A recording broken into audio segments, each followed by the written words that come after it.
Hola, buena tarde. Agradezco enormemente la presentación que acaban de hacer y la invitación a participar en su formación inicial. Reciban por favor un caluroso saludo en esta tarde en la que tengo la oportunidad de platicar con uno de los brazos más jóvenes y fuertes de la educación en nuestro país. El tema que vamos a platicar tiene que ver con la enseñanza de la ciencia.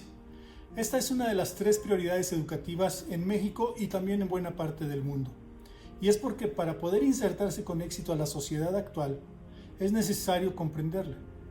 Estamos rodeados de satélites artificiales, supercomputadoras, robots, realidad aumentada, realidad virtual, hay internet en las cosas, GPS, en fin, hay una gran cantidad de maravillas. Por eso contar con una formación científica básica es simplemente fundamental. Y conste que dije una formación científica básica, porque desde ahorita ustedes tienen que tener muy presente que en la educación básica no se pretende generar biólogos o físicos o químicos. Se desea que todos los mexicanos, sin excepción, puedan entender un texto de divulgación científica, reconocer la estructura de estos, decodificar su lenguaje y así poder acceder a esta área de conocimiento escrito. Adicionalmente, el aprendizaje de las ciencias incluye conceptos, habilidades, tanto físicas, o sea, destrezas, como mentales o habilidades de pensamiento. Hay valores asociados a la enseñanza de las ciencias que los niños, niñas y los adolescentes tienen que desarrollar. Durante mucho tiempo, se le dio prioridad a la construcción de conceptos, una enseñanza más enciclopédica. Mientras más conceptos sabías, más habías aprendido. Cada vez más se ha ido quitando esta idea y se ha ido caminando hacia enfatizar el desarrollo de habilidades científicas y tecnológicas, pero también los valores, lo cual entonces genera una formación integral. Entonces, hablamos de una formación científica básica y hablamos de que sea integral. Eso es muy importante que lo tengan presente durante todo el tiempo. Otro aspecto que orienta los propósitos para aprender ciencias en la educación básica es un enfoque de aplicación. Es decir, explicar o solucionar problemas cotidianos para el estudiante. Hay muchísimos ejemplos. Cuando ustedes lleguen a su lugar de trabajo se van a dar cuenta de las grandes necesidades y de los grandes problemas por atender. Pero hay cosas muy generales, cada vez más globales, nacionales, regionales y locales. Por ejemplo, todos tienen que aprender pues cómo es el día y la noche, las estaciones del año, cómo funcionan los aparatos, la licuadora, la tele, el celular. También todos tenemos que combatir con argumentos y con ideas sólidas pensamientos como, por ejemplo, que existen los fantasmas o los monstruos. Hay que quitar esas ideas. Hay quienes piensan que si comen agua y pan les salen lombrices, o que si usas gorra te salen piojos. Hay que romper con esas ideas porque son falsas, son mitos. Eso es muy diferente a las ideas propias de la cosmovisión de los pueblos originarios. Eso es otra cosa. Pero los mitos sí hay que combatirlos con mucha fuerza. Las ideas de nuestros pueblos originarios hay que respetarlas, hay que convivir con ellas, hay que mostrarles que la realidad se puede explicar de varias maneras y que la ciencia occidental es una de las formas que explica la realidad, sin luchar contra las ideas originarias de nuestros pueblos. Deben convivir. Pero también es cierto que tenemos que hacerles ver que no hay razones científicas atrás de bañarse cuando están en su periodo menstrual. Es muy importante que sepan qué pasa dentro del cuerpo de las mujeres durante la menstruación, por qué siempre vemos la cara de la luna. Hay muchísimas razones por las cuales enseñar ciencia para que puedan insertarse a este mundo cada vez más global y de la información. Es un hecho que a la escuela tienen que asistir los jóvenes a aminorar los grandes problemas y desafíos de nuestro país. Más ejemplos. Tenemos un problema muy importante de diabetes, sobre todo en niños. Hay una mala nutrición, hay obesidad infantil, pero también hay desnutrición, hay embarazos no deseados, y todo eso se combate con información científica, con aspectos tecnológicos que le puedan ayudar a la población a tomar decisiones más orientadas. Porque también existen problemas muy severos en enormes sectores de la población que tienen que ver con la adicción. Hay muchísimo alcoholismo, desafortunadamente sigue habiendo mucho tabaquismo y drogas no permitidas. Tienen que saber tomar decisiones argumentadas. Si tú vas a fumar, debes estar bien consciente de los problemas de salud que te va a ocasionar. El alcohol, el tabaco, las drogas matan y tienen que saberlo. Esas son grandes cosas que todos nuestros alumnos tienen que saber y manejar con cierta soltura. Sin ir más lejos, ¿cuáles son las recomendaciones que hoy hace el sector salud para protegerse por la infección del SARS-CoV-2? Lavarse las manos, lavarse la cara, usar cubrebocas. Bueno, sobre todo las medidas higiénicas. Es algo que debería estar fijado en la población desde hace muchos años, porque se enseña en la educación básica, porque todos sabemos que es importante tener medidas de higiene y sin embargo hoy ante esta pandemia nos damos cuenta de que la mayor parte de las personas no hacen este tipo de prácticas. A nivel global y nacional, como les decía, pero a nivel local se van a encontrar con situaciones como el machismo, la violencia. Hay enfermedades endémicas, o sea, enfermedades que solamente son propias de esa región, que hay que atender con medidas de prevención. También hay carencia de agua o de servicios. Hay lugares en donde se requiere conocimiento científico para solucionar problemas de contaminación de los ríos, de los suelos, del aire. Se necesita a veces fabricar letrinas o mostrarles cómo hacer huertos biointensivos. Sistemas de control de enfermedades como el chikungunya, el dengue, el paludismo. Mostrarles y aconsejarles sobre la rotación de cultivos, muchísimos otros más. Pero no es para espantarlos. No se trata de que ustedes sepan hacer todo eso. No, ya existe internet, la información está al alcance de todos, está disponible, bueno, no para todos, está disponible para quienes tienen acceso, conectividad, pero sobre todo saben cómo navegar, indagar y que además pueden comprender el lenguaje científico-tecnológico con el que están hechos estos programas. Es decir, están disponibles para quienes cuentan con una formación científica y tecnológica básica. ¿Ven por qué es importantísimo? Nuestros alumnos tienen que ir hacia allá. Y ahí está parte de su papel, hacer que cuenten con las competencias para indagar por sí mismos. En libros, ya cada vez usan menos libros, pero también en libros, en la internet, porque son habilidades digitales que necesitamos todos para poder acceder al mundo de la información. Y una vez que tengamos la información, saber trabajarla para poder aplicar soluciones en beneficio tanto de su persona como de la comunidad. Todo esto se aprende en la escuela. Todo esto se debe de aprender en la escuela. Por eso es tan importante que ustedes, ahora que van a iniciar con la educación básica desde preescolar, puedan llevar a los niños hacia ese camino. ¿Qué les parece si hasta aquí abrimos una primera ronda de ideas? Los invito a que escriban en su libreta o donde gusten algunas ideas con las que hemos iniciado. Les doy una pista. Pueden iniciar así como decir, llevar a los niños, niñas y adolescentes a una formación científica básica que... Y ahí los dejo para que escriban un ratito. Si quieren pueden utilizar el chat. Pueden ir anotando algunas de las ideas que complementen esto, la formación científica básica para...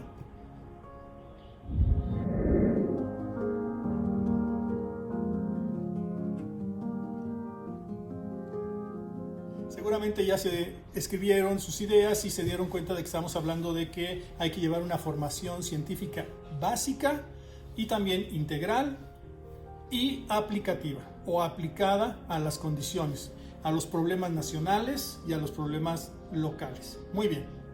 Una vez aclarado esto, el para qué aprender ciencias desde preescolar hasta secundaria, platiquemos un poquito más sobre las habilidades que se desarrollan al estudiar ciencias. Esas habilidades no las desarrollan con internet. Esas habilidades se desarrollan practicándolas. Todos han escuchado sobre el método científico. Pues les tengo noticias. No existe un método científico. Existen muchos métodos científicos, porque también hay muchas maneras de acceder al conocimiento. No quiero complicarlo demasiado. Ustedes pueden leer muchísimos tratados al respecto, pero sí hay algunas habilidades básicas que es deseable que desarrollen los estudiantes. Si bien muchas de ellas se inician desde antes de nacer, es en preescolar donde se debe de avanzar hacia su formalización. Si en el preescolar no avanzamos hacia ir consolidando estas habilidades, después es muy difícil, es más difícil poder lograrlas. Entonces sí, desde preescolar tendremos que ir avanzando en ellas. ¿Cuáles son? La primera, de las que todo el mundo está de acuerdo, es la observación. La observación es más que mirar, más que ver. Se trata de emplear todos los órganos de los sentidos e incluso aparatos para obtener información lo más precisa posible sobre algo, sobre aquello que es de nuestro interés. Es una habilidad porque implica captar, y para captar ya dijimos que puede ser el uso de aparatos, procesar la información también requiere de algunas habilidades de pensamiento, destrezas, seleccionar e identificar la información que es útil. Por ejemplo, vamos a poner un ejemplo para ustedes y que les sea útil y significativa. Les voy a presentar una secuencia de cuadros. Es una caricatura dividida en 6 diferentes cuadros. Están en desorden. Aunque tienen números, por favor no vayan a creer que el 1 es el primero y el 6 es el último. No, están en desorden, para que ustedes puedan, después de observar y analizar qué pasa en cada uno de estos cuadros, reordenarlos como sucedieron en el tiempo realmente. O sea, ¿cuál es el cuadro que sucedió primero? Puede ser el 4. ¿Cuál es el que le siguió? A lo mejor es el 1, el 3, el 5. ¿Y cuál le sigue en tercer lugar, en cuarto? ¿Y cuál es el último? No sé cuál sea el orden que ustedes establezcan, pero me gustaría mucho que lo intentaran. Entonces les pongo la presentación. Véanla, analícenla y por favor, un grandísimo favor, los que tengan acceso a datos con su celular o en su computadora, como sea, por favor ingresen a una página que se llama Socrative Student. Se las voy a poner en pantalla. Socrative con V, Socrative Student. En esa página les va a pedir que anoten el nombre de un salón. Puede ser que les aparezca en inglés, dice Room, R-O-O-M, Room. Y ahí van a poner, por favor, CONAFE. CONAFE, no importa si son mayúsculas o minúsculas, se los va a poner la aplicación. Y cuando entren a la habitación, CONAFE, es la que yo tengo, la que di de alta, entonces les va a pedir su nombre.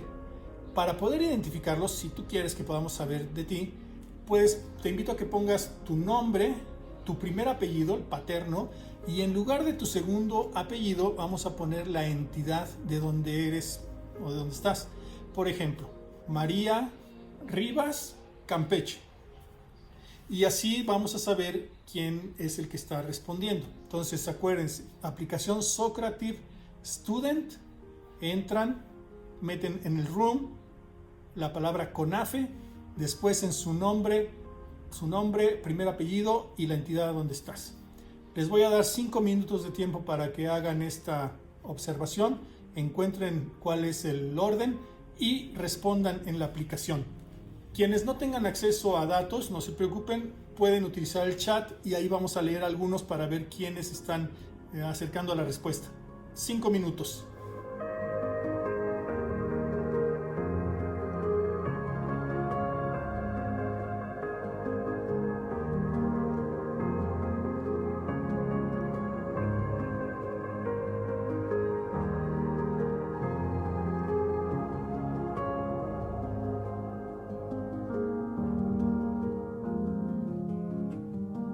Bien, se dieron cuenta entonces que hay un elemento que es objetivo para medir el tiempo y que es el que nos da la solución de este acertijo.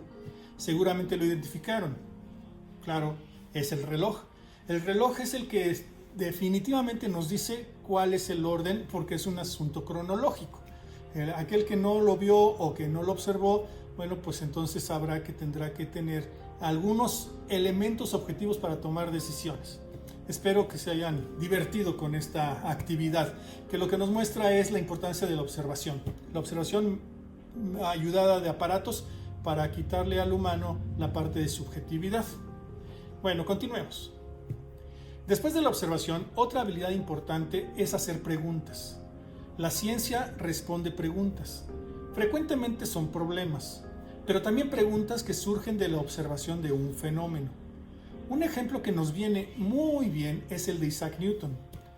Cuando este gran científico inglés era joven, trabajaba ya como maestro en el Trinity College en Londres y se sucedió una pandemia como la que estamos viviendo ahorita, por eso nos viene bastante bien el ejemplo. Nada más que aquella era de peste bubónica, una infección, que venía, el vector es a través de las pulgas en las ratas y era pues también una infección espantosa. Mataba a mucha gente, mató tanta gente que realmente el número es indeterminado. Se estima que fue a 1/4 de la población. 1 de cada 4 de las personas en ese tiempo murieron por esta infección. Y como sucedió ahora, pues los mandaron a un confinamiento. Cerraron los colegios, él trabajaba en este que les digo, y se tuvo que ir. Prefirió irse a su pueblo natal, a la granja donde estaba su familia. Ahí en ese pueblo, confinado, lo que hizo fue tratar de resolver algunas preguntas que él ya traía en la mente. Aprovechando la estancia ya, se sentó y se puso a descubrir cómo funciona el universo. La pregunta que le daba vueltas en la cabeza, así imagínense, es justamente cómo es que la luna orbita alrededor de la Tierra. Esa pregunta lo traía pensando. Y según la leyenda, es una leyenda, es muy probable que no haya sucedido así en la vida real, pero es muy famosa. Él sentado en ese lugar que les comento del confinamiento, abajo de un manzano, vio de pronto una manzana madura caer y se dio cuenta, según dice la leyenda, que la manzana era atraída hacia el centro de la Tierra. Él se preguntó inmediatamente, ¿la misma fuerza que atrae a la manzana hacia abajo será la que hace que la luna esté cerca de la Tierra? Y por lógica, la segunda pregunta que le surgió fue, ¿y por qué la luna no se cae hacia la Tierra como lo hace la manzana? Pasó 20 años de su vida tratando de responder esta pregunta y al final lo logró con la teoría de la gravitación universal. Lo importante aquí entonces es que veamos cómo hacer preguntas y qué tipo de preguntas son las que te pueden llevar a un conocimiento. Aquí hay una habilidad muy importante de los niños natural, que es la curiosidad.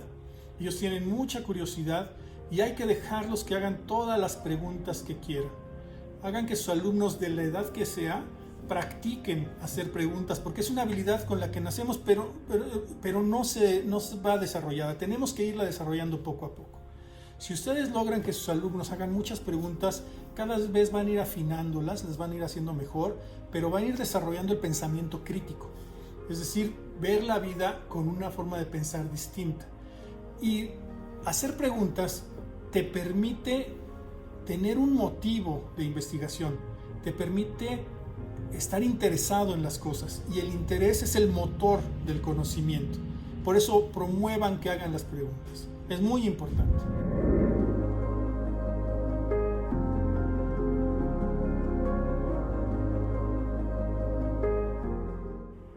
La siguiente habilidad de la que vamos a platicar viene después de hacer las preguntas y es la explicación o la respuesta tentativa a esas preguntas, es decir, la formulación de hipótesis. Pero tenemos que cuidar que no sean la pura formulación quizá fantástica de una explicación, sino que debe de ser más argumentada. Evitemos las creencias o las corazonadas o el yo creo, el yo pienso. No, La idea es decir, supongo que va a pasar esto y las razones por las cuales digo eso son estas. Eso sí es una hipótesis, para poder más o menos tener elementos de respuesta y poder probarlas. Para practicar esta habilidad que les estoy comentando, los invito a que hagamos esta actividad. Bienvenidos a este momento de trabajo práctico. Vamos a divertirnos, ¿les parece? Hagamos 3 experiencias. Estas experiencias ustedes me van a decir lo que piensan o van a anticipar los resultados utilizando el Socrative Student. Entonces abran el Socrative y por favor, a diferencia de las otras ocasiones en donde lo abren y lo cierran después de una pregunta, en esta va a ser 3 preguntas que van a resolver. Cada pregunta corresponde a uno de los ejercicios. Entonces no se adelanten. La primera pregunta va a ser resuelta cuando hagamos este primer ejercicio. Bien, consta de lo siguiente. Tenemos una hoja y tenemos un cuadernillo. Estos tienen diferente masa, pero la misma área. Bueno, lo que vamos a hacer es colocarlos a la misma altura y los vamos a dejar caer. Dejarlos caer al mismo tiempo y aquí van a poder suceder pues, varias cosas, pero ustedes van a decidir entre 2. Una, si creen que va a caer al mismo tiempo los 2 objetos, entonces contestarán en la pregunta número 1 del Socrative, cierto. Si ustedes creen que alguno de los 2 va a caer primero que el otro, puede ser que caiga primero la hoja y después el libro, o que caiga primero el librillo y después la hoja. Si es así, entonces contesten en el Socrative, falso. Cierto, los 2 al mismo tiempo. Falso, cualquiera de los 2 primero. Les doy tiempo para que lo hagan, por favor.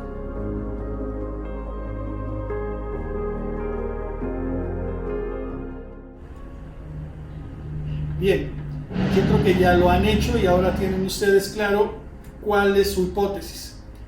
¿Qué viene? Comprobarla.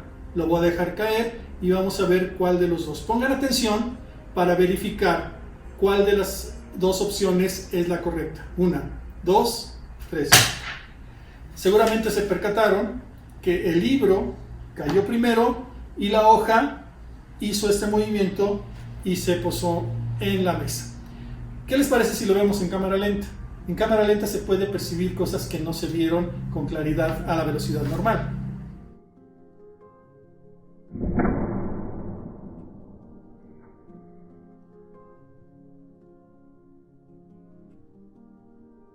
Bien, ya lo vieron ahora, vamos a pasar a la segunda actividad.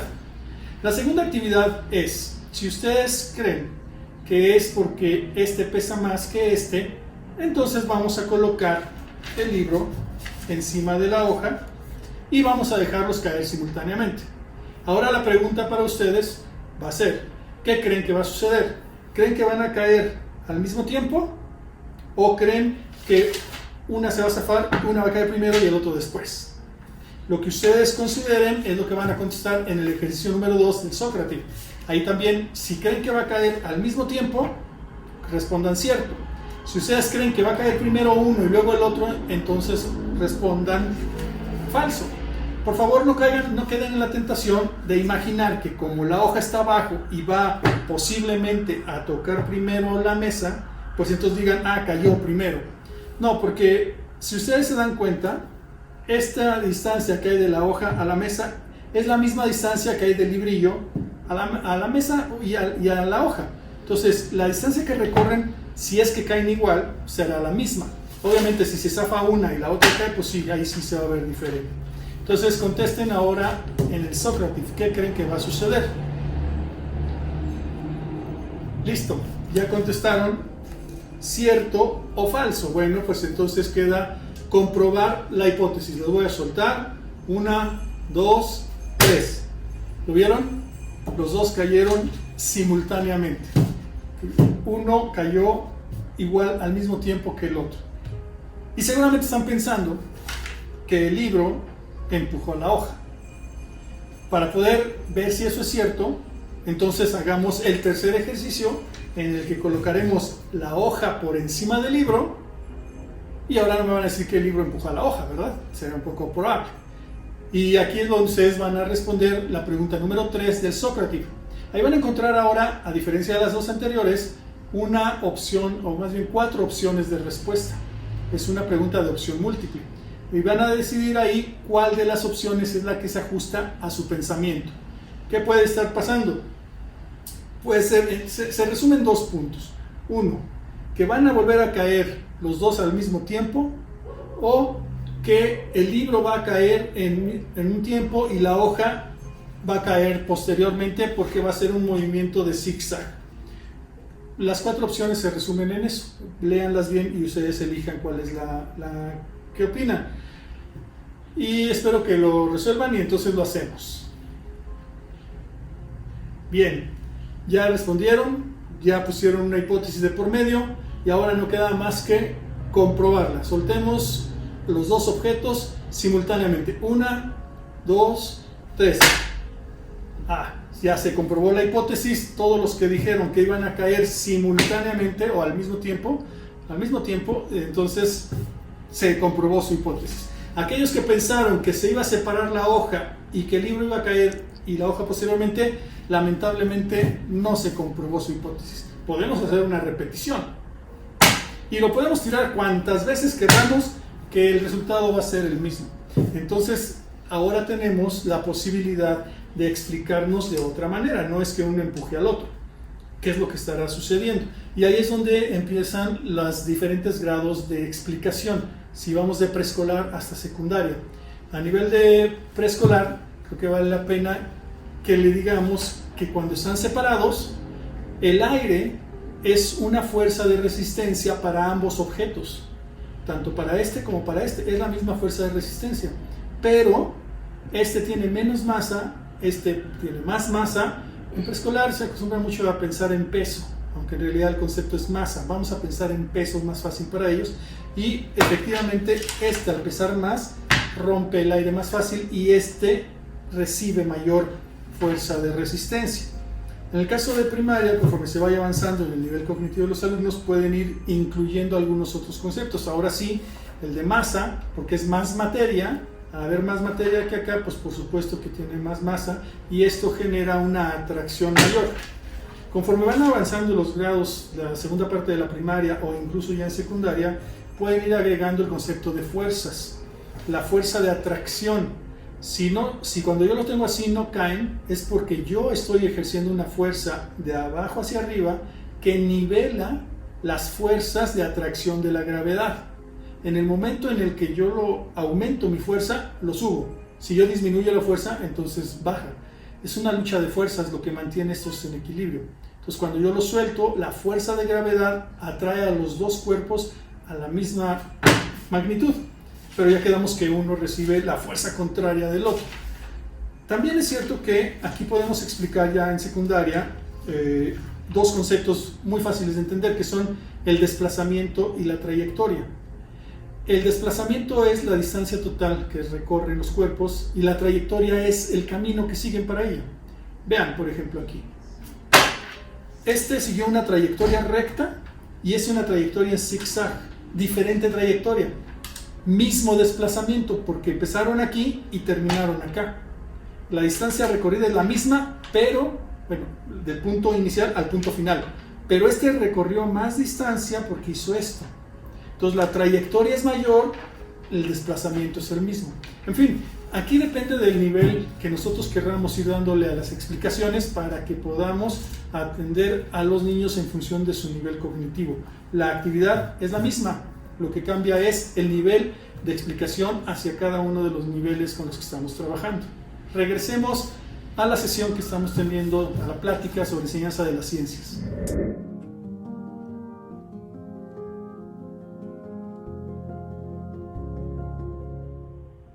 ¿Qué tal? Como vieron, avanzamos en la siguiente habilidad científica, que fue poner a prueba las hipótesis. Porque no solamente hicimos hipótesis, sino que ya las demostramos o tratamos de demostrarlas. Y es que justamente esa es la siguiente habilidad, poner a prueba las hipótesis. Hay varias técnicas, procedimientos que nos ayudan a hacerlo. Obviamente, la experimentación es una manera de comprobar hipótesis, pero también la comparación, también los cálculos matemáticos, los modelos matemáticos ayudan a probar hipótesis Es decir, hay muchas maneras de poder hacerlo. Por eso no solamente hay un solo método científico, existe variedad de ellos. Sin embargo, hay algunas técnicas que deben de manejarse con cierta soltura y nos ayudan a poder realizar estas actividades. Uno de los más importantes es la medición. Medir es una de las actividades científicas y de las habilidades que se tienen que lograr si uno quiere tener una formación científica y tecnológica básica. Por ejemplo, medir el tiempo es una habilidad básica que requiere el empleo de cronómetros o relojes. Ahora los celulares ayudan muchísimo porque tienen muchas funciones que nos pueden facilitar la vida. Otra medición muy común es la de longitudes. Para eso se utiliza la regla y es fundamental saber medir con precisión. La medición de temperatura es otra de las que se utiliza con muchísima frecuencia y requiere el uso de termómetros. Ahora, justo con la entrada en vigor de estos filtros escolares, va a ser muy importante aprovechar el momento, la situación, para que los alumnos puedan aprender cómo medir su propia temperatura. Para eso se requiere termómetros clínicos, no son muy caros, pero sí se requiere tenerlos y poder desarrollar en ellos la habilidad, la técnica correcta, de dónde colocarlo, el tiempo que hay que dejarlo funcionando hasta que se igualen las temperaturas entre el mercurio y el cuerpo humano y entonces podamos ver en esta escala y medir cuál es la temperatura correcta del cuerpo humano, una correcta, normal, típica, digamos, de un cuerpo sano, y cuál sería la temperatura en caso de enfermedad. Es un momento perfecto para poder llevar a los niños hacia un aprendizaje más significativo y además útil. Medir es una de las formas que nos puede ayudar muchísimo. La experimentación, por supuesto que es una de las formas más conocidas de probar las hipótesis, ya lo decíamos. Hacer actividades sin una hipótesis, pues es divertido y ayuda a acercar a los estudiantes hacia la ciencia. Ustedes pueden encontrar gran cantidad de libros que vienen experimentos sencillos, divertidos, recreativos, sobre todo de física hay un montonal. De química también pueden encontrar, de biología hay un poco menos, pero también existen. Y los pueden hacer para acercar a los chavos y ver que es atractiva y bonita y que la ciencia puede ser divertida. Pero si lo hacen además para poder decidir entre dos explicaciones posibles, o sea, como para comprobar hipótesis, adquiere una mayor fuerza formativa. Por supuesto que es muy útil. Yo los invito a que vean mi canal de YouTube, el maestro Cienciari Rico. Ahí van a encontrar una gran cantidad de actividades y en algunas de ellas pusimos algunos puntos de interés que pueden ser para ustedes. Muchos de esos los hice en mi paso por el CONAFE. Entonces, la unidad de aprendizaje autónomo que tiene que ver con la energía o ciencias naturales y particularmente la energía, ahí vienen una serie de actividades que pueden ustedes ver: hacer un motor, un electroimán, una botella de Leyden, en fin, hay una buena cantidad. Si ustedes quieren conocer estos experimentos, por favor, entren a mi canal y ahí lo van a encontrar. Y les prometo que voy a seguir agregando cosas para CONAFE, para que ustedes tengan algunas actividades que puedan reproducir con sus alumnos. Pero acuérdense, hacerlas sin una razón detrás o una hipótesis que probar es divertido, pero no tiene el valor formativo tan grande. Es bueno que ustedes desarrollen la curiosidad y el interés en esto. Busquen experimentos que sean sencillos, que no requieren grandes inversiones ni situaciones complejas. Casi cualquier experiencia puede ser utilizada didácticamente para los tres niveles de educación básica, desde preescolar hasta secundaria. Lo que cambia no es la actividad, sino el grado de profundidad en la explicación. Miren, por ejemplo, el asunto de que la Tierra atrae a la Luna. El fenómeno existe. Ha existido desde hace muchísimo tiempo. Los humanos que se han explicado el fenómeno son los que han ido cambiando la explicación. ¿Se acuerdan que había un momento en el que se creía que la Tierra era el centro del universo? Porque se creía que el Sol era el que se movía alrededor de la Tierra. Después, esta explicación, el fenómeno es el mismo, lo que cambió es la explicación. No es que el Sol se mueva, lo que pasa es que la Tierra gira. Al girar la Tierra da la impresión del movimiento del Sol, por eso decimos el movimiento aparente del Sol. Después llegó otra explicación que tiene que ver con que las masas de estos objetos se atraen en una magnitud determinada por la distancia de ellos. esa es la explicación de Newton.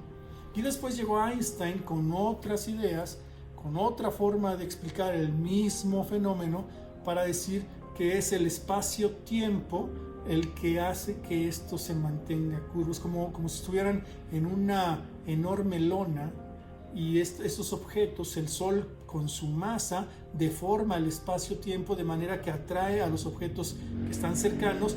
La Tierra también tiene una cierta masa que atrae a otros objetos, como por ejemplo la Luna, y eso es lo que explica la gravitación. Bueno, el hecho es el mismo, el fenómeno existe, lo que cambia es la explicación. Por eso es que ustedes pueden elegir un experimento de un libro, tratar de relacionarlo con los temas que van a analizar y llevarlo a diferentes grados de explicación según el desarrollo cognitivo de sus estudiantes. Esto sucede muy bien en el multigrado. Hagamos un ejemplo. Les pidieron que tuvieran a la mano algunos materiales. Por ejemplo, una vela, un plato, un marcador, un vaso, agua y también unos cerillos. Bueno, con estos elementos vamos a realizar una actividad. Seguramente ya saben cuál es. También les pidieron una moneda. Una monedita. Bueno, seguramente ya saben qué actividad se trata. Y acuérdense, la actividad puede ser conocida. Lo que va a ser el reto es ver si lo podemos llevar a diferentes niveles de profundidad en la explicación. Vamos a hacerla y ustedes síganme, por favor.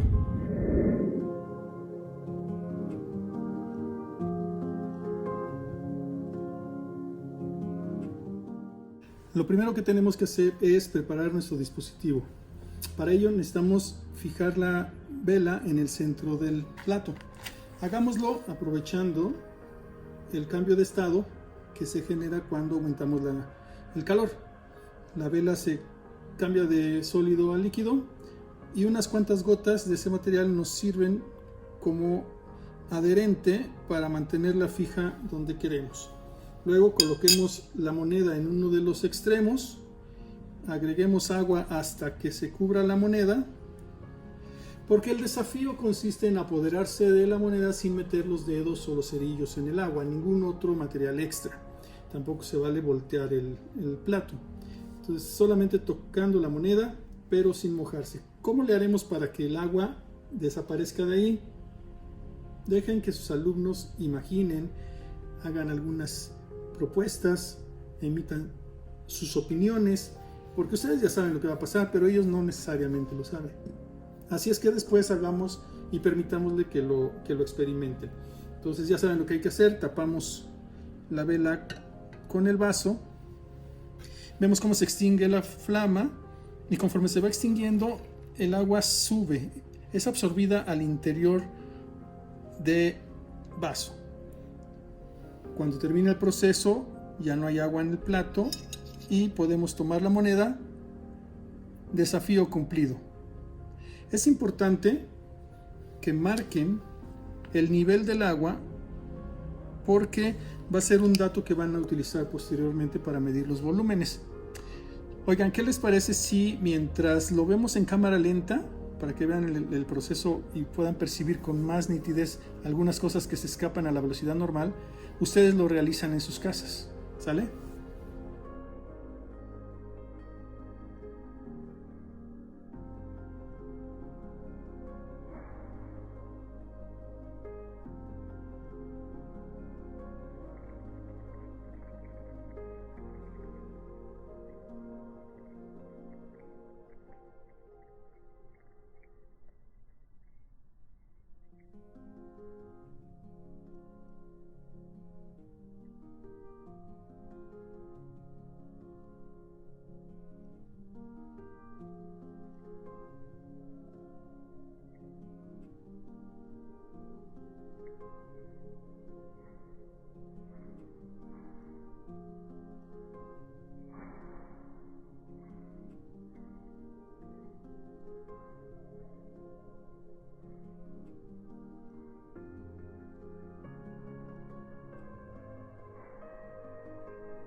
¿Qué les pareció la actividad? Es muy atractiva, ¿no?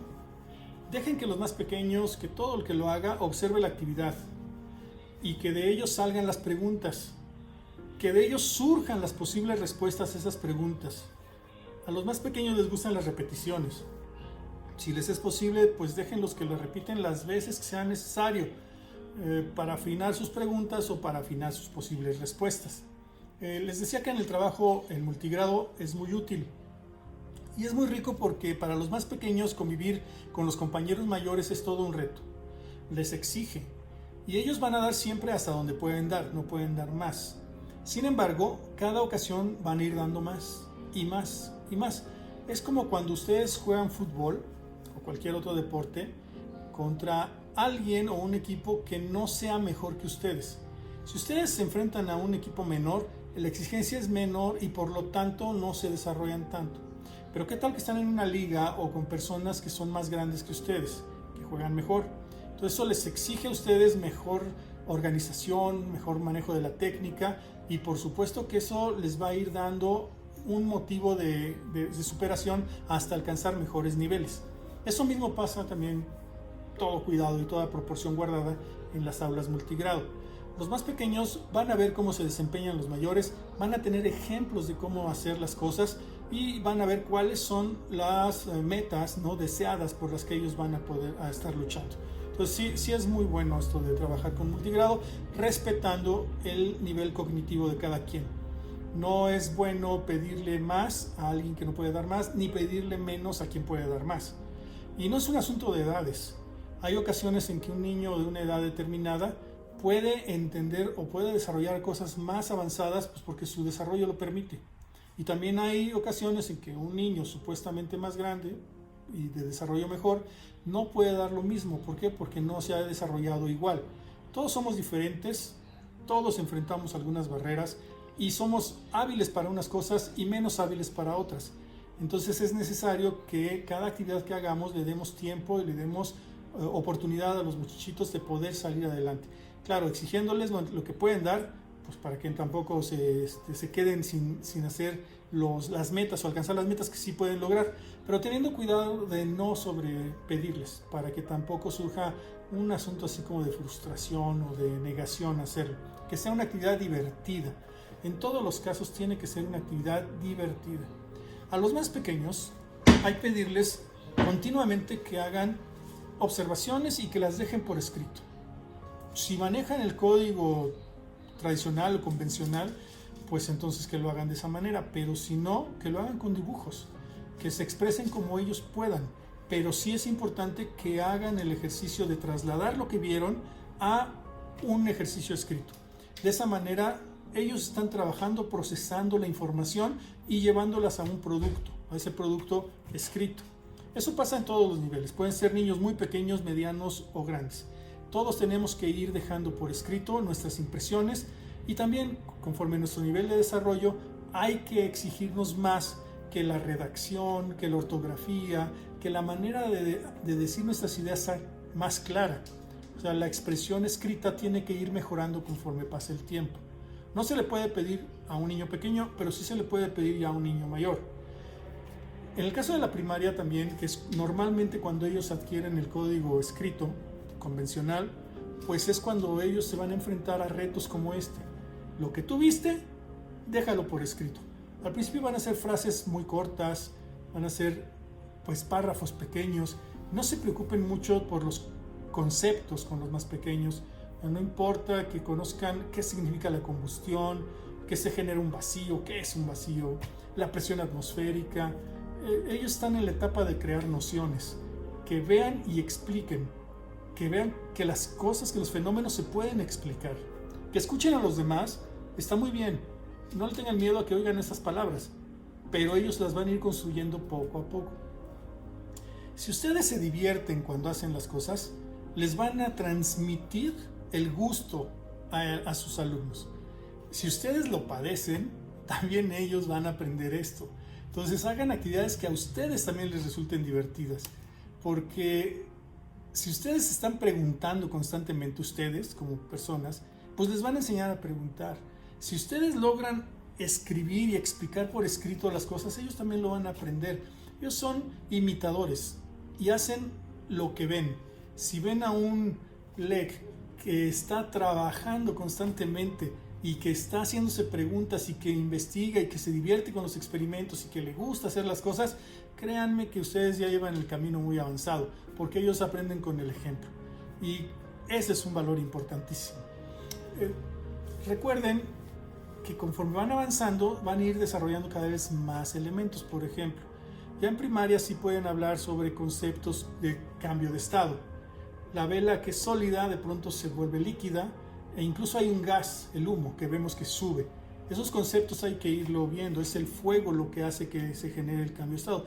Más que después van a ver qué es la temperatura, pero ahorita por lo pronto es el fuego el que genera esto.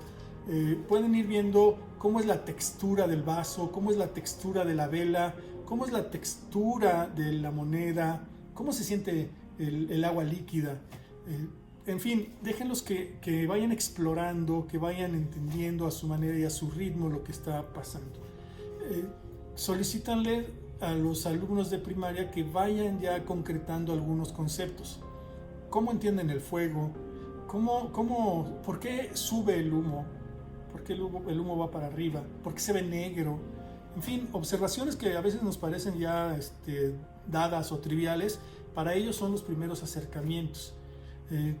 ¿Por qué se mete el agua? ¿Qué hace que chupa? ¿Qué chupa el agua hacia adentro del vaso? Vean y ayúdenlos a que vayan estableciendo la relación de causas y efectos. Si la vela no está encendida, entonces el agua no sube.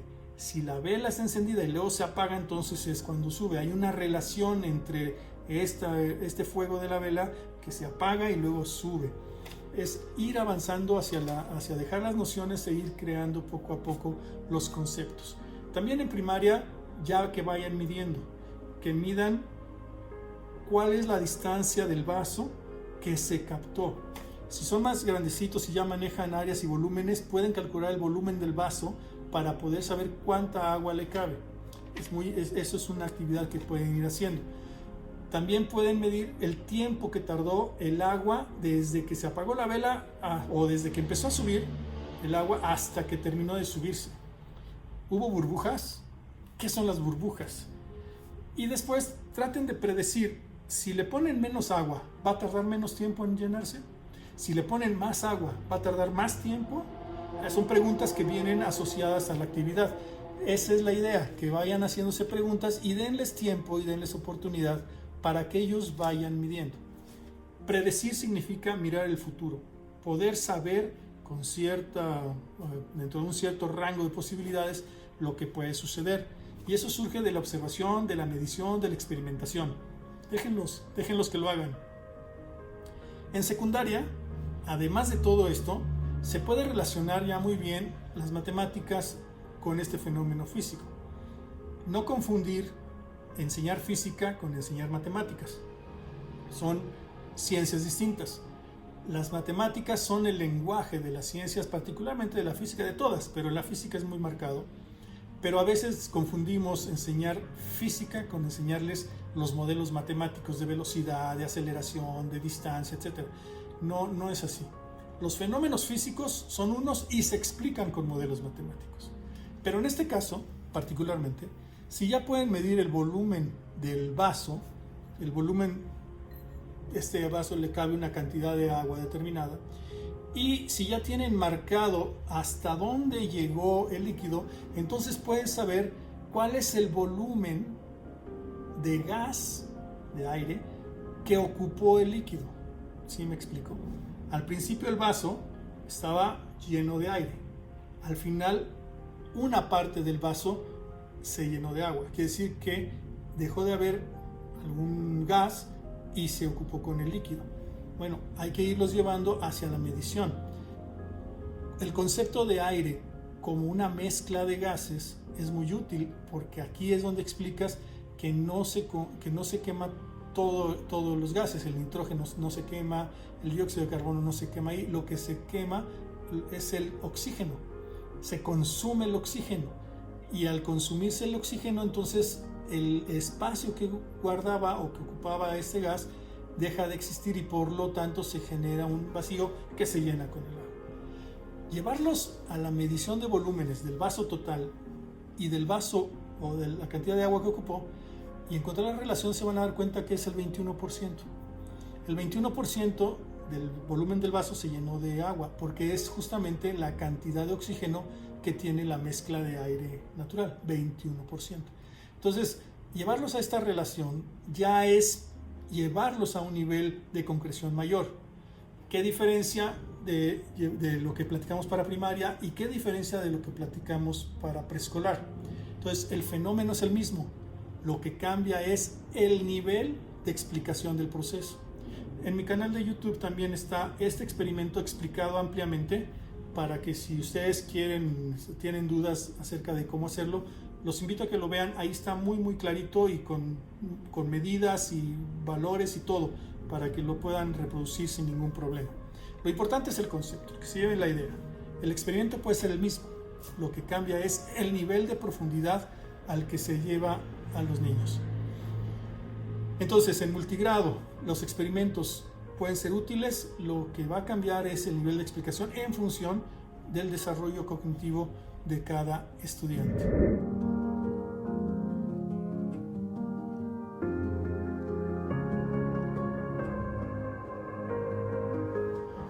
Todo lo que pueda hacerse, hay que hacerlo. Todo lo que no pueda hacerse porque implica recursos y no los tienen, o porque ponen en riesgo la integridad de los alumnos, pues esos no hay que hacerlos. Pero eso no significa que no los van a analizar.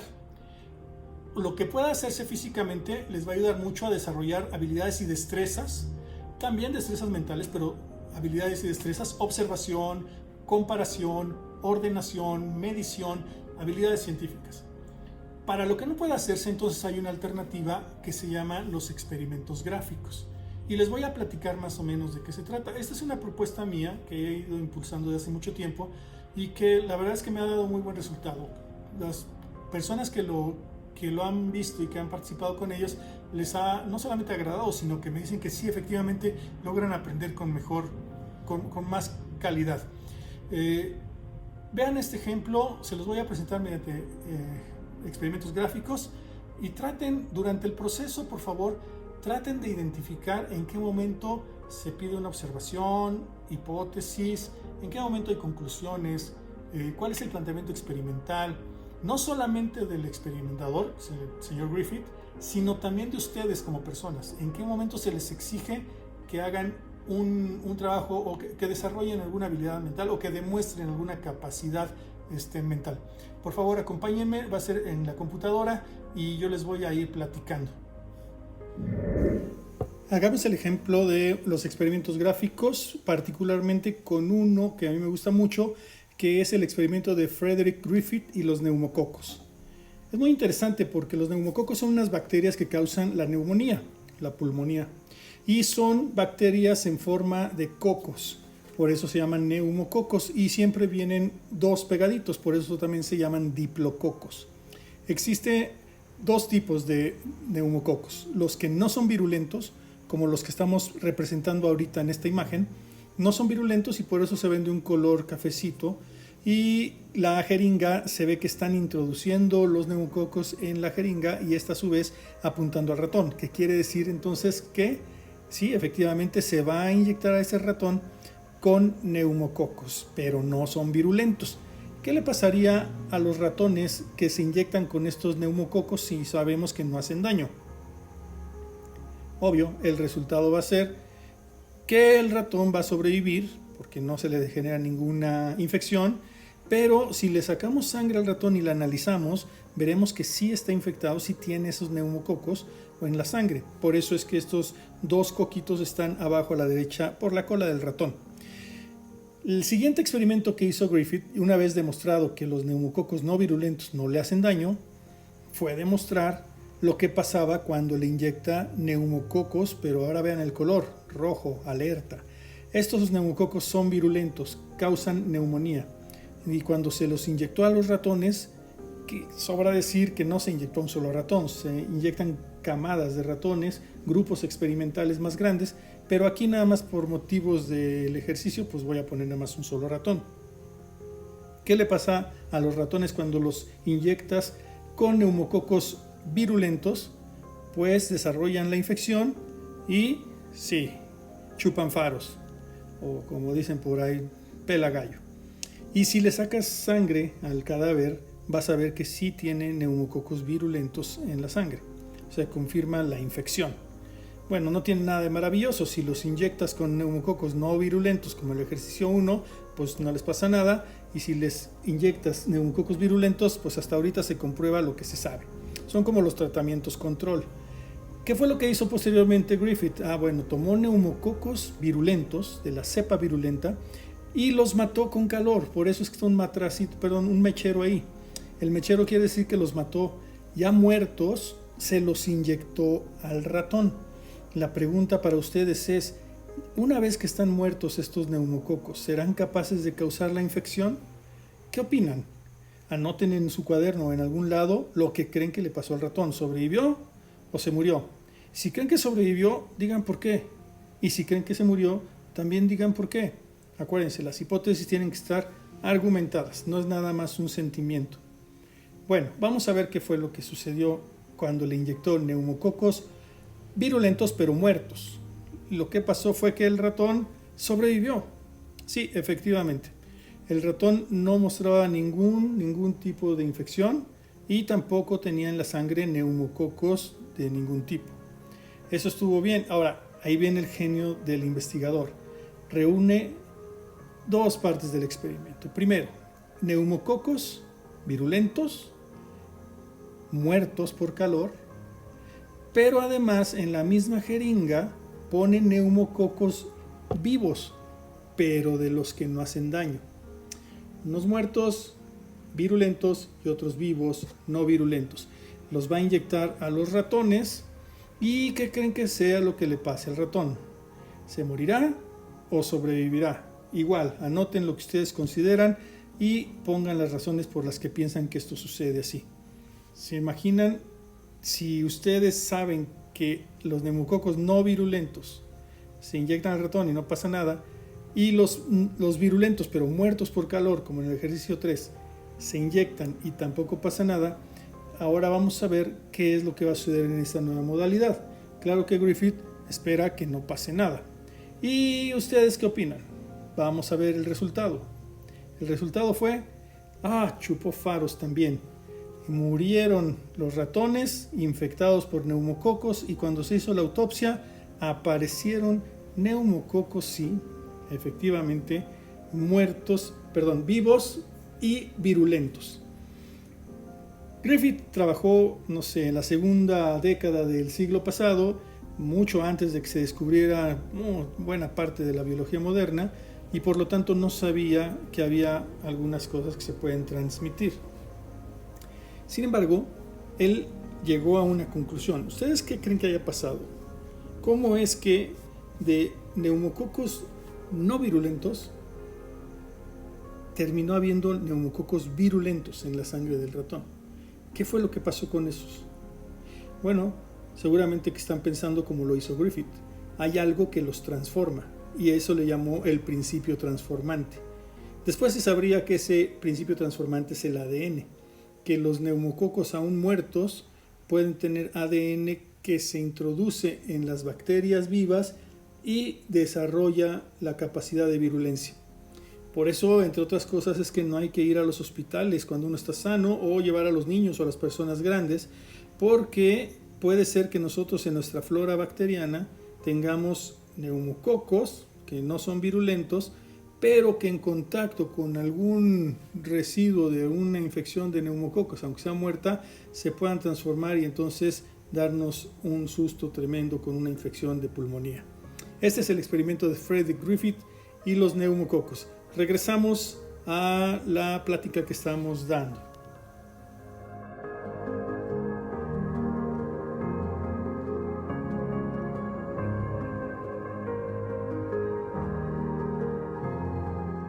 Bien, ¿qué les pareció?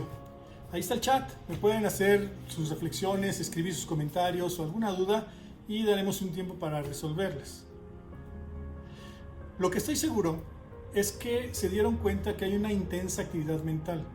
No están haciendo las cosas físicamente, pero sí las están haciendo de manera abstracta, están pensando, están razonando, imaginando, están viendo la lógica de todo esto, la ordenación, pero también están ustedes haciendo hipótesis todo el tiempo y luego la hipótesis la ponen a prueba con lo que hizo el experimentador y finalmente se comprueba o se rechaza su propia hipótesis. Alguna habrá sido pues, que les dio la razón, en alguna otra no les dio la razón, alguna quizás hasta los sorprendió. Bueno, todo esto, todo este cúmulo de emociones genera esa formación, el gusto por la ciencia y la investigación. La ventaja es que estos experimentos pues ya existen, ya fueron hechos, no son inventos y tampoco se trata de sorprender a nadie, no hay respuestas ni preguntas capciosas, es simplemente lo que sucede en la naturaleza si ustedes quieren repetirlo. Claro que, pues como les decía, no van a poder trabajar con neumococos, no van a poder poner en riesgo a nadie de los alumnos ni ustedes mismos, ¿verdad? Por lo pronto ahorita, quizá cuando sean profesionales lo puedan hacer. Pero lo importante es que entonces ustedes pueden trabajar los experimentos gráficos como una manera alternativa para todo aquello que no pueda hacerse en vivo. Lo que tienen que hacer entonces es elegir cuál es su científico favorito, el que quieren ustedes aprender, o ver el experimento que se ajusta a lo que en el aula van a llevar, o partir del interés de los muchachos para ver qué les agrada. Todo el conocimiento científico que está en los libros, física, química, biología, tiene normalmente un soporte de investigación. Puede ser experimental, puede ser de otra naturaleza, pero lo cuenta. Entonces, busquen este experimento, lo van a encontrar normalmente como una narrativa escrita, y lo que tienen que hacer es empezar a analizarlo, léanlo muy bien a profundidad para que lo manejen bien.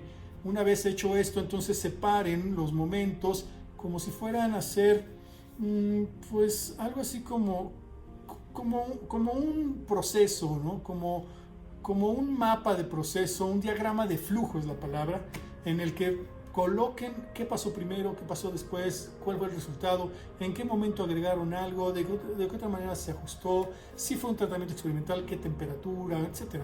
Vayan acomodándolo en este diagrama de flujo, primero con palabras, con conceptos, y después llévenlo a gráficos.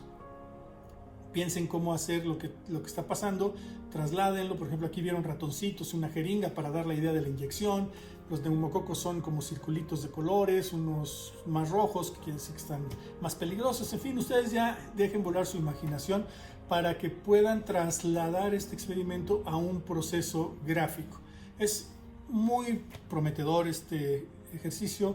Ojalá algún día pudiéramos trabajarlo más en vivo, más de cerca, porque a distancia es bueno seguramente, pero cuando lo trabajamos en vivo pues es mucho más rico y además más productivo para ustedes.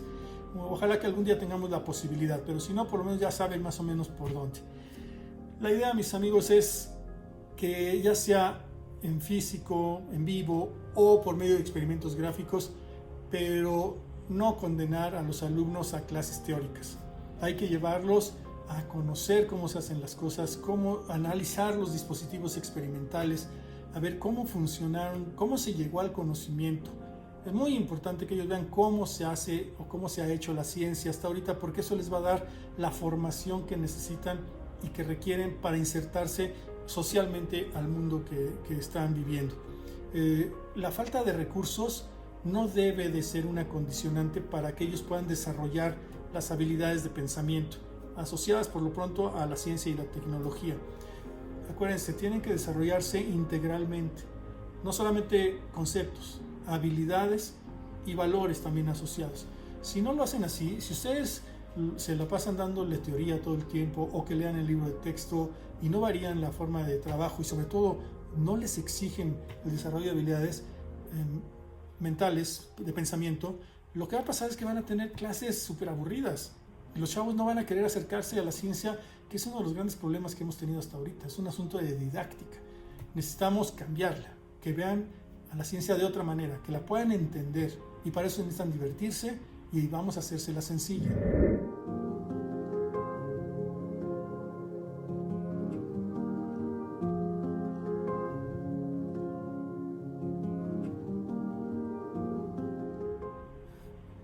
Para ir finalizando, les comentaré otra actividad.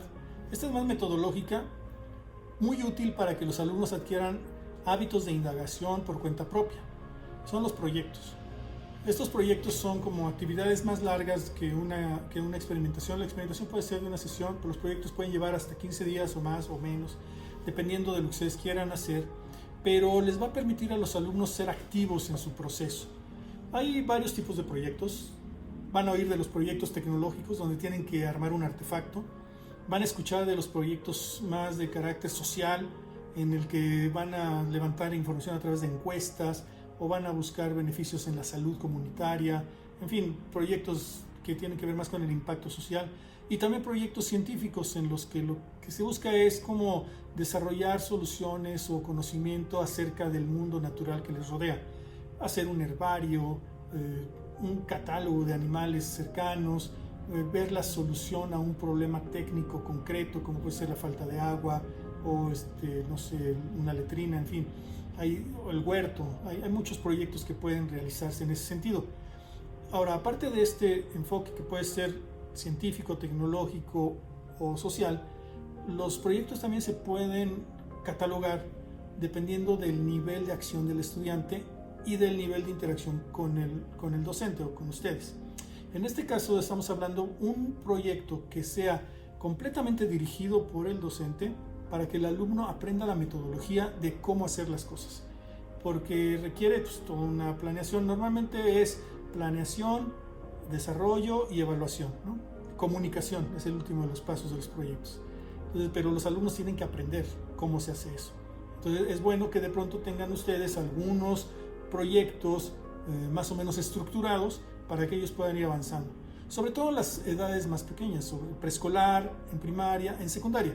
Siempre está la posibilidad de que ellos propongan sus proyectos, pero insisto, al principio hay que decirles cómo se hacen las cosas y después irlos dejando para que desarrollen un proyecto totalmente estructurado. Ahorita les voy a dar un ejemplo de uno de ellos. Otro puede ser semiestructurado, o le podemos llamar proyecto poco dirigido. Es, por ejemplo, que ustedes le den un problema y que ellos busquen la respuesta. Ejemplo, demuestra que exhalamos dióxido de carbono. Ese es el problema y encuentra la manera para resolverlo. Si lo haces químicamente o si lo haces de otra manera, investigas en internet, como quieras, pero demuestra que exhalamos dióxido de carbono. Ese es un tipo de proyecto semidirigido, en donde tú le das una parte y el alumno hace la otra parte. Hay uno más en el que es el proyecto libre. Allí ni siquiera le das el motivo o el problema. El alumno es libre de poder encontrarlo. A lo mejor alguien se pregunta por qué están desapareciendo las abejas. A lo mejor alguien se pregunta por qué se han encontrado, no sé, latas en los estómagos de los tiburones. Cuando tú dejas abierto el proyecto, de verdad que salen cosas sorprendentes, ¿eh? Los alumnos te sorprenden por la cantidad de intereses que tienen y las cosas que quieren saber, y sí las quieren saber. Entonces, exige del docente el poder tener un manejo metodológico para que, no importa el tema, no tienes que ser especialista, pero sí puedas guiarlo en el camino de la solución correspondiente. Entonces, prepárate para lo que venga. Pero es poco a poco. Sí es bueno que desde preescolar vayan más dirigidos, se vayan dejando cada vez más semiestructurados, y al final que sean más libres en la secundaria, por ahí de segundo, tercero, secundaria, dependiendo de los niños otra vez. Pero la idea es general. Entonces, bueno, por ejemplo, los proyectos también pueden ser muy semejantes y avanzar en el nivel de complejidad. Es decir, proyectos transversales que atraviesen no un año, sino varios años de la currícula. En fin, hay muchas maneras, pero lo importante es que veas que los proyectos son una metodología útil que te va a permitir desarrollar en los estudiantes habilidades científicas. Te voy a poner un ejemplo sencillo, como es mi estilo, y a partir de ahí lo podemos ir complejizando hasta el nivel que quieras. Por ejemplo, un proyecto dirigido para conocer y comprender animales cercanos, plantas cercanas, tus animales favoritos, tu planta favorita, pues es muy útil para que los alumnos vayan conociendo más acerca de lo que les gusta, pero también comparando y contrastando contra lo que ellos hacen. ¿Qué les parece si hablamos de un animal tan común como puede ser la mosca? La mosca, tan odiada por muchos, tan poco comprendida por otros, pero que es un animal súper atractivo si lo sabemos investigar, estudiar. Si lo podemos estudiar va a ser muy útil para muchos de los niños. Inicia construyendo una trampa para capturar moscas. Ahí está el componente tecnológico, un artefacto. ¿Cómo se te ocurre que pudieras capturar moscas vivas sin lastimarlas y para poder estudiarlas? Y después poder liberarlas, claro, no vamos a sacrificar ningún animal. ¿Cómo se te ocurre? Bueno, piénsalo un ratito. Seguramente lo vas a buscar en internet y te vas a dar cuenta de que se puede hacer una trampa para moscas con materiales muy sencillos. Yo aquí te voy a poner una de las soluciones más frecuentes, que es utilizar un envase. Este envase originalmente está completo, ¿eh? Pero después, con la ayuda de un cuchillo y unas tijeras, lo seccionas, separas la parte superior, te queda una especie de embudo y la parte del recipiente. La idea es entonces, bueno, colocar aquí una telita. La tela tiene la función de evitar que se ahoguen las moscas. Una tela, luego le agregas un líquido azucarado, miel, agua azucarada, y luego un trozo de fruta, si está fermentada mucho mejor, puede ser, no sé, un pedazo de mango, de plátano, y lo colocas aquí adentro. Luego tapas y ya tienes una trampa para moscas. Puede servirte no solamente para este proyecto, sino también incluso en las casas en donde hay moscas, pues puedes poner un artefacto de esta naturaleza y las vas a atrapar, porque atraídos por el olor que está aquí abajo, las moscas entran, pero después ya no pueden salir. No es tan fácil que encuentren la salida. Es un artefacto muy sencillo, muy ingenioso, que da muy buen resultado. La idea es entonces capturar las moscas. Hay quienes le practican un par de orificios en los lados y luego con un cordel lo amarran y lo dejan suspendido. Lo puedes suspender en un árbol. El mejor lugar es cerca de algún establo, un lugar donde haya, pues ya sabes, vacas o caballos, que haya estiércol, en donde las moscas encuentran pues lugares para poder reproducirse. Entonces cerca de ahí es más fácil capturarlas, ¿no? La idea es encontrar el momento y el lugar adecuado. Una vez capturadas, si se cuenta con una lupa, y si no a simple vista, pero de preferencia hay que conseguir una lupa, no son muy caras, se pueden adquirir, muchos niños ya las tienen. Se pueden observar las cosas que más les gustan a los chavos. ¿Qué es lo que les gusta ver? Los ojos. Los ojos es una maravilla. Y sabes que los ojos de los insectos son, no sé, de los más avanzados en la evolución. Pues tienen gran cantidad de ocelos, de elementos que les permite ver así como cuadritos. Sí, seguramente que has visto cómo se ve a través de los ojos de un insecto. Los niños quieren verlos y se ven muy bonitos. Los ojos de las moscas con las lupas se ven súper atractivos. Son como paneles. Bueno, véanlos y se van a dar cuenta de lo bonito que es eso. Pero no nada más los ojos, también les llaman la atención, ¿qué? Las alas, claro. Y entonces hay que ver las alas de las moscas. ¿Cuántas alas tienen las moscas?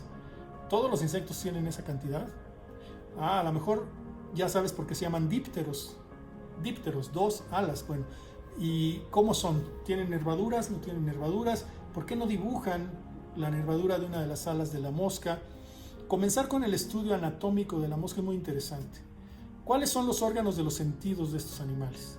Así como nosotros tenemos órganos de los sentidos, ellos también. ¿Sabías que ellos, eso que le llaman los niños pelitos, en realidad no son pelitos? Pelos tenemos los mamíferos. Los insectos tienen una cosa que se llaman cerdas. Estas cerditas, se oye chistoso, ¿verdad? Estos pelitos, son sensitivos y funcionan porque cuando se posan en algún lugar o algo los toca, los doblan. Y al doblarlos manda una sensación al cuerpo, al cerebro de la mosca, que lo procesa. Son órganos sensoriales. Entonces todo el cuerpo está cubierto por órganos sensoriales. ¿Eso es diferente a lo que nosotros tenemos o sí se parece? ¿En qué? No sé si sabías que las moscas pueden saborear con los apéndices. La gente le dice patas, pero no son patas. Patas tienen las mesas. Los animalitos tienen apéndices locomotores. Entonces ellos posan sus apéndices sobre algo y lo prueban. Ahí pueden probar el sabor de algunas cosas. Si les es dulce, entonces bajan la probóscide, que está como guardada aquí, la bajan hasta el piso y entonces la prueban verdaderamente a ver si es un alimento. son órganos de los sentidos. La comparación entre lo que sucede con otra especie y lo que sucede con nosotros, por un lado nos reafirma y por otro lado nos da idea de que hay más de una forma de solucionar los mismos problemas evolutivamente hablando. Y luego, continuando con el estudio de una mosca, ¿cómo respiran las moscas? ¿Tienen nariz? ¿Tienen pulmones? ¿Cómo respiran las moscas? Se van a llevar una sorpresa buenísima cuando se den cuenta por dónde entra el oxígeno de las moscas, porque sí respiran. Pero, ¿cómo se reproducen? ¿Cómo se alimentan? Interesante, ¿eh? Y cómo darse cuenta que hacen las mismas funciones que nosotros, pero de una manera alternativa. El estudio del ciclo de vida de las moscas es también muy padre, porque cuando son larvas, hay huevecillos, el huevecillo eclosiona en una larva, que es el gusano. Cuando tú ves un animal que está tirado en la carretera, en algún lado, y está lleno de gusanos, son larvas de mosca. Larvas de mosca que están creciendo y desarrollándose. Después de un tiempo, estas se encapsulan y sufren la metamorfosis. Qué maravilla natural es la metamorfosis. Imagínate que entra una larva, gusano, y allá dentro de esa pupa sucede algo maravilloso, que después se abre saliendo un individuo adulto con alas, completamente diferente al que entró. Entra uno, sale otro. ¿Qué pasa allá adentro? ¿Cuánto tiempo tarda en suceder eso? Y luego el adulto va a reproducirse y deja huevos y entonces cierra el ciclo de vida. ¿Se parece al de nosotros? ¿En qué? ¿En qué no se parece? Ecológicamente hablando, pues claro, las moscas son muy importantes porque, como acabamos de decir, contribuyen a que se degraden los cadáveres. Son dentro de los degradadores. Deshacen el tejido y lo convierten en materiales más elementales que después pueden ser utilizados por las plantas. Es muy importante su función porque hay muchos cadáveres que ellos se ayudan a que se deshagan. Desde el punto de vista ecológico también son un poquito peligrosos por sus hábitos, dado que están en lugares fermentados, en lugares podridos, en lugares donde las cosas no son tan lindas. Se pueden parar en las heces fecales, por ejemplo. Has visto que en el estiércol de vacas, de caballos, hay muchas moscas, porque dejan sus huevecillos dentro de estos lugares. Adentro de estas heces fecales hay una gran cantidad de calor, se están degradando y es un lugar de incubación perfecta. Salen las larvas, se desarrollan y luego crecen. Bueno, como se están reproduciendo, se paran en esos lugares, o en la basura, o en los desechos, y desafortunadamente pues también son vectores de enfermedades como la tifoidea. Bacterias que se pegan en sus patitas y luego van volando, se paran en tu alimento y pues por supuesto que te puede hacer daño. La mosca no es la que te hace daño en sí, es lo que trae la mosca. Son vectores de bacterias. Bueno, por supuesto que hay que tener medidas de higiene y evitar que haya moscas cerca de la comida y alrededor de nosotros. Pero no hay que tenerles miedo, no son las moscas. La mosca es el vector, es el vehículo. Entonces no les tengamos odio, tampoco se trata de matar a todas nada más porque sí, sino más bien proteger los alimentos y protegernos nosotros para que no vayan a hacernos daño. La mosca es muy común que tenga, gran parte de la cultura popular está enfocada hacia las moscas. Hay canciones, seguro ahorita te acuerdas de alguna canción de la mosca parada en la pared, ¿no? Por ejemplo.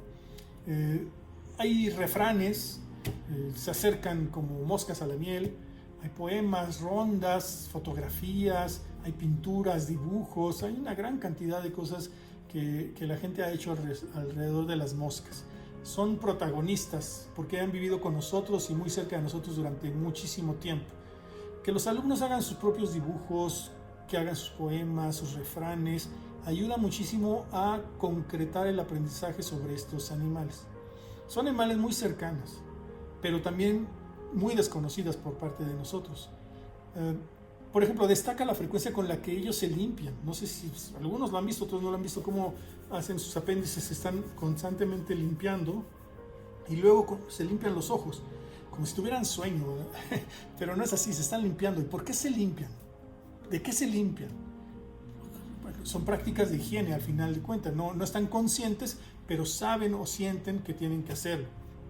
Se cuidan los ojos muchísimo porque los ojos para ellos son fundamentales. ¿En qué se parecen? ¿En qué se diferencian de nosotros? En fin, El estudio de los animales, como este ejemplo de la mosca, o de las plantas, imagínate tu planta favorita, y llevarlos a un estudio cada vez más profundo de ellos, pues les enseña muchísimo y les ayuda a contrastarse a sí mismo. Creo que hay muchísimas cosas que pudiéramos seguir platicando. Hay muchas acciones, sugerencias de cómo enseñar ciencia, pero se resume en lo que hemos ido viendo hasta ahorita. Es educación básica, no los quieran hacer especialistas de la biología, de la física, de la química. No pretendan que ellos sean enciclopédicos. Más bien hay que llevarlos a un desarrollo integral, que tengan habilidades de pensamiento, también conocimientos, que conozcan las leyes, los principios, pero también los valores asociados a la ciencia. La responsabilidad, por ejemplo, es un valor fundamental. Responsabilidad en el cuidado de sí mismo, responsabilidad en el cuidado de los demás, como ahorita en la pandemia. Este maravilloso eslogan de yo cuido del otro es una forma padrísima de entender la responsabilidad que yo tengo sobre la salud de otras personas. Los jóvenes que creen que no les va a hacer daño el virus, tengan en mente que ellos van a ser como portadores del virus para otras personas que sí pueden hacerles un daño severo, incluso llegar a la muerte. Entonces la responsabilidad es muy alta y eso se aprende también con el conocimiento científico. En serio, ahora que con esta pandemia del virus se ha dejado de manifiesto cómo tenemos una gran necesidad de saber qué es un virus, cuál es el ciclo lítico, cómo se rompe el ciclo lítico, cómo se contagia. Mucha gente cree que está volando en el aire como si fuera algo así, el aire podrido. No, no es así. Los virus no tienen alas, los virus no vuelan. Los virus van asociados a partículas, en este caso de gotitas de saliva. Por eso es un contagio 1 a 1. Cuando uno conoce las razones detrás del uso del cubrebocas o de los anteojos, los puede usar mejor. Cuándo sí debes usarlo, cuándo no es necesario que lo utilices, qué nivel de protección debes de tener. Son cosas que la ciencia te dice y te da elementos para tomar decisiones. ¿Por qué no saludar de mano? ¿Por qué no saludar de beso en estos momentos? ¿Por qué no acercarse demasiado a las personas? ¿Por qué la sana distancia? O sea, las razones detrás de las medidas es lo importante y el conocimiento científico te da esa fortaleza. Entonces, créanme que es muy importante lo que van a hacer, llevar la formación científica y tecnológica básica a los lugares más remotos es simplemente fundamental para que ellos vean que estudiar, por ejemplo, biología no necesita más motivos porque están vivos y la vida es un fenómeno natural maravilloso que hay que explicarlo. Y para mantenerse vivos, ¿no? Es importantísimo saber que te enfermas y cómo evitar las enfermedades, que te vas a reproducir, que vas a dejar descendencia, cómo debe de ser este proceso. Hay maneras de evitarlo, hay maneras de promoverlo y eso la ciencia te dice cómo debe de hacerse. Cómo no contaminar, cómo comportarse adecuadamente. O sea, los valores, te digo, asociados a la ciencia son muy importantes. Pero bueno, hay muchísimo que platicar. Hagamos una ronda de preguntas final. Los escucho a través del chat, bueno, leo a través del chat y podré responder algunas de ellas. Si esta es oportunidad para despedirnos, pues también quiero agradecerles muchísimo la oportunidad de haber estado con ustedes. Créanme que a mí por lo menos me apasiona, creo que se dan cuenta. Me encanta poder poner un granito de arena en su formación inicial. Siempre lo he hecho, desde que estuve en CONAFE y pude hacerlo, lo hice con todo el cariño de que era capaz, para que ustedes lleven herramientas a este trabajo tan complicado, tan difícil que tienen. Cuídense, por favor, a donde vayan, tomen muy en serio su labor, tengan presente siempre que están haciendo patria y que están siguiendo los pasos de grandes educadores mexicanos. Yo agradezco a las autoridades del CONAFE por la invitación. Les reitero mi disposición a seguir colaborando con esta noble labor y les envío un abrazo afectuoso al director general y a todos los funcionarios del CONAFE, a mis amigos que todavía están ahí, muchísimos de mis buenos queridos amigos. Y pues muchísimas gracias a ustedes, sigan adelante. Y con esto pues le dejo la palabra a la conductora y les envío mis mejores deseos. Hasta siempre.